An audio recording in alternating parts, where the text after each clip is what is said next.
Alors, bonsoir tout le monde, et nous nous retrouvons donc pour l'étude de la paracha de Ha'alotra, d'après les enseignements de Yerushalmi, dans le livre du Rav Blas. Alors, il nous a dit dans cette paracha de Ha'alotra, Vaidaber Adonai el Moshe b'midbar Sinai b'shana hashenit letzetam me'eretz Mitzrayim lemor. Et Dieu s'est adressé à Moïse dans le désert du Sinaï, la deuxième année de la sortie d'Égypte, et il lui a dit la chose suivante. Là-dessus, sur ce verset, il y a une intervention du Talmud de Jérusalem qui dit la chose suivante. Tane Shmuel, Shmuel enseignait, Bachodesh Hashlishi Letzet Mitzrayim Be'eretz Mitzrayim, le troisième mois après que les enfants d'Israël soient sortis d'Égypte, et ils sont arrivés au mont Sinaï. Et donc, le Talmud dit, Mikan Shemonim Chodashim Litzad Mitzrayim. De là, nous apprenons qu'on compte les mois d'après la sortie d'Égypte. C'est vrai, dans le calendrier hébraïque, le premier mois est le mois de Nissan, le mois du printemps. Ce n'est pas janvier, et même dans le calendrier hébraïque, ce n'est pas Tishré. Il ne faut pas se tromper parce que Tishré, c'est Rosh Hashanah, c'est le début de l'année, mais c'est une année des nations. Le temps de l'histoire d'Israël, lui, commence en Nissan quand on sort d'Égypte. Je ne vais pas développer maintenant, mais le Mishnah dans Rosh Hashanah nous dit qu'il y a quatre nouvel an, oui. Le nouvel an, c'est sympa, c'est l'occasion de faire la fête, alors on aime faire la fête, on en fait quatre. Et dans le calendrier juif, il y a quatre nouvel an, mais le calendrier historique d'Israël commence le premier Nissan à la sortie d'Égypte. Comme Dieu a dit à Moshe, à Chodesh Hazel Lachem, Rosh Chodashim. Ce mois-ci est pour vous le premier des mois, le mois de Nissan, et c'est comme ça qu'on compte.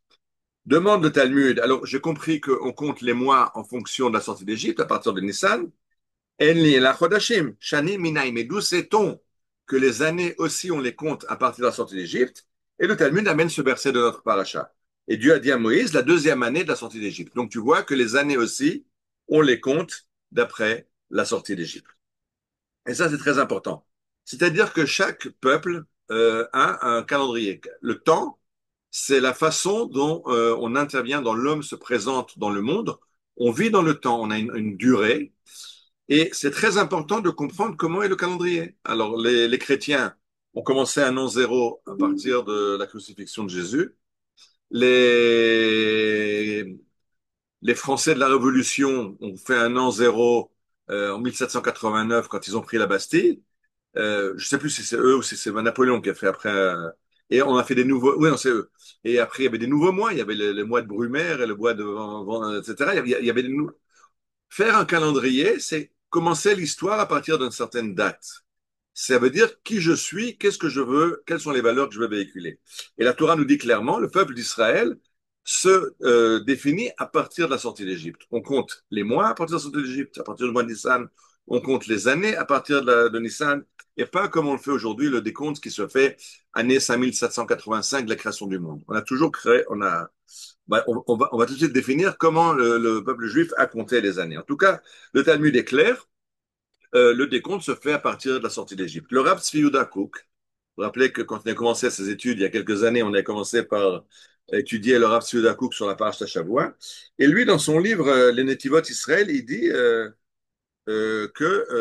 on est un peuple indépendant et donc on doit avoir notre génie propre avec notre temps à nous et que c'est une honte pour le peuple d'Israël de se servir du décompte des nations, d'autant plus que ce qu'on appelle en Israël l'année civile n'est pas une année civile.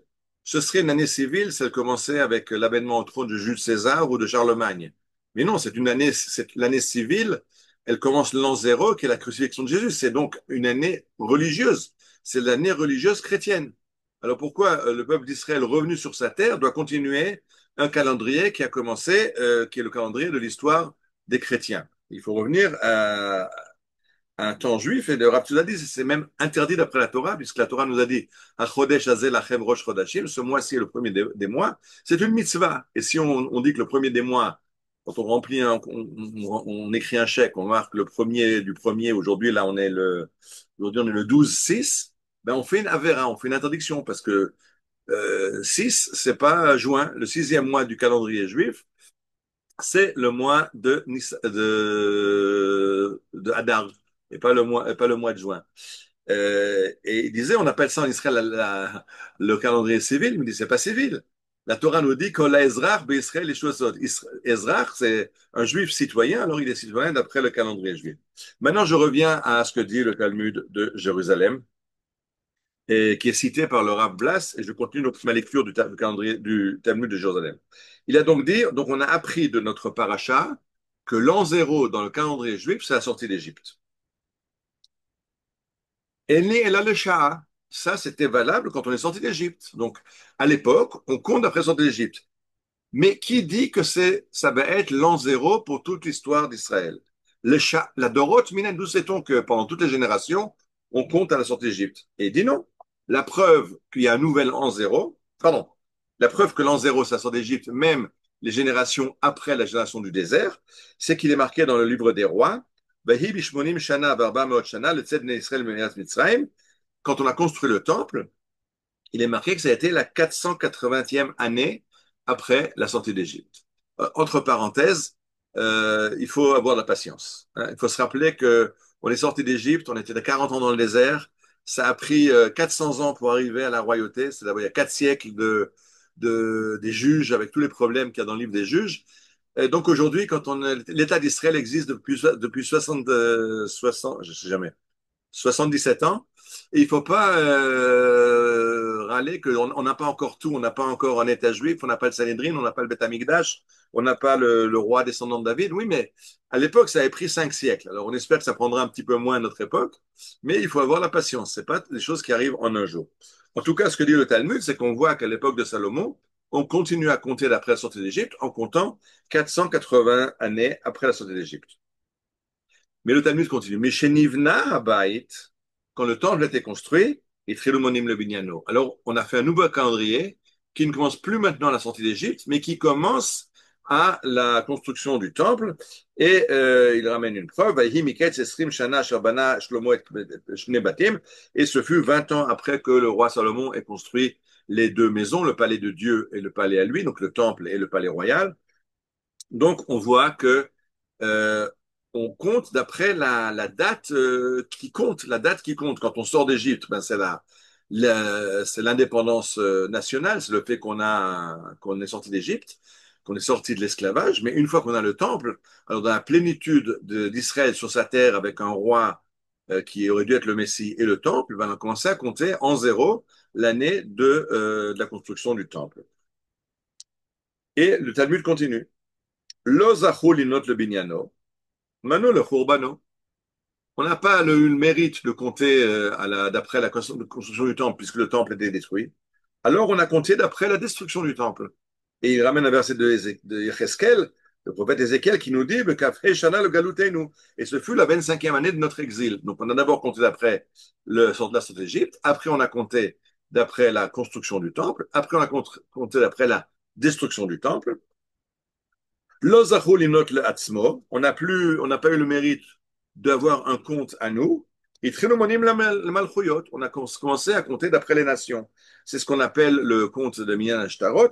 Chez Nehemar, Beshnat Shtaim le Dariavesh. Ça fut la deuxième année du roi Darius. Donc on compte dans le livre de Daniel, dans le livre de la Megillat Esther, on compte d'après les rois perses. L'année zéro, c'est l'avènement des rois de Perse. On a perdu notre indépendance.